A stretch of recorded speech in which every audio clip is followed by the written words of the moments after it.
ñu war a wax rek. waaw il faut aussi que nit ñi xam ne complexe baaxul. Sénégalais yi. ba léegi nii am na ñoo xam ne dañu bëgg Barack Obama. ñoo bëgg. Barack Obama. te waruñ koo bëgg. sequl ak ñun benn teraanga. il a fait 2 magistratures ñëw Sénégal lenn rek la fi indi comme soxla. mooy nañ légaliser ngóor jigéen.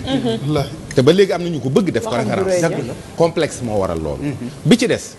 Trudeau le premier ministre du Canada. il est revenu à la charge. juste. Donc, ça veut dire que le Sénégal est un point saillant sur ce vecteur-là en Afrique. Ça fait bizarre nag.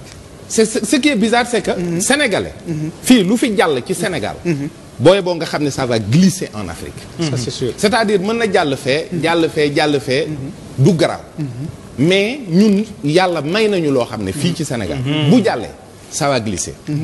Alors, souvent nit ñi dañuy ñaawlu position Macky Sall ak waxam. Il a dit 2 fois. La première fois il a dit à Barack Obama tant que maa ngi fi duñ ko def ba pare wax ne sénégalais yi pare wuñu pour accepter loolu. Deuxième fois il est revenu ne tant que maa ngi fi kon il nous donne une information ces gens-là bu Macky demee ils vont revenir à la charge. kon Macky nous dit jàpp leen ne du man rek la concerné votre prochain président est concerné. du man rek la concerné yéen ñi mu concerné aussi li tax ma wax ne pareegu leen mooy ñoom li ñu liggéey ci yéen pour ngeen mën a accepter ak ngóor jigéen loola gis naa ne yéen a ngi bañ ba léegi. continuer à dire non parce que je dirais non foofu nag laa waxee ne ñi ko séq ñun ñëpp nga xam ne c'est une question qui nous intéresse. quelles que soient les modalités.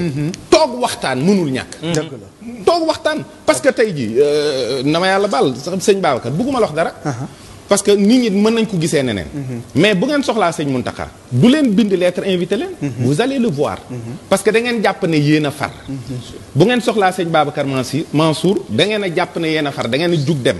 vous prenez rendez-vous vous y allez. il vous reçoit. donc comme c'est le président qui est là actuellement. nekk ci kaw war a jël décision. Absolument. mais faites le nécessaire pour gis ko yéen. pour won ko aussi ne ko. am nañu volonté faj mbir mi. c'est ça jaral nañu même bu fekkee ñun sunu taxawaay da ngeen di wëlbatiku yàqu seen dara da ngeen fay ñëwoon ñu may leen 1 million wala 10 millions. whatever. yéen def leen li leen war rek.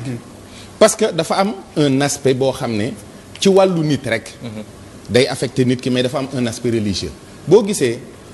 mbir mi garaaw dëgg pour ñuy xeex pour légaliser ko parce que ces droits humains dont on parle là le droit de culte daf ci bokk est-ce que xam nga dans le culte maçon la pratique de l'homosexuel est un pilier billahi wal kitaabi dem leen internet bind leen Shiloh SHI2LOW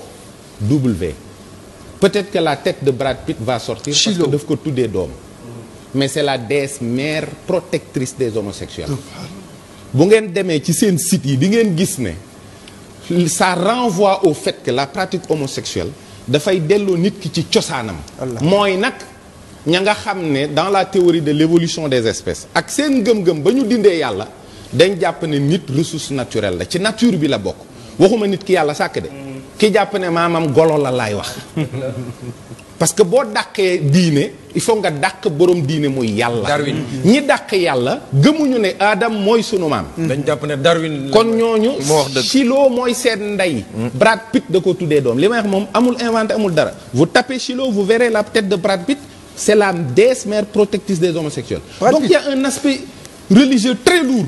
est-ce que. et il y a un aspect humain aussi parce que ñooñu. même ci wàllu santé sax gis nañ ne yenn feebar yi gën a gaaw wàllante ñoom lay gën a faagaagal. je te donne une information. oui man dans le Good Morning j'ai reçu. ñi ñu dénk wàllu sida parce que dafa am benn étude bu ñu def. ba ni en 2020. Sénégal utilisé nañ 17 millions de préservatifs.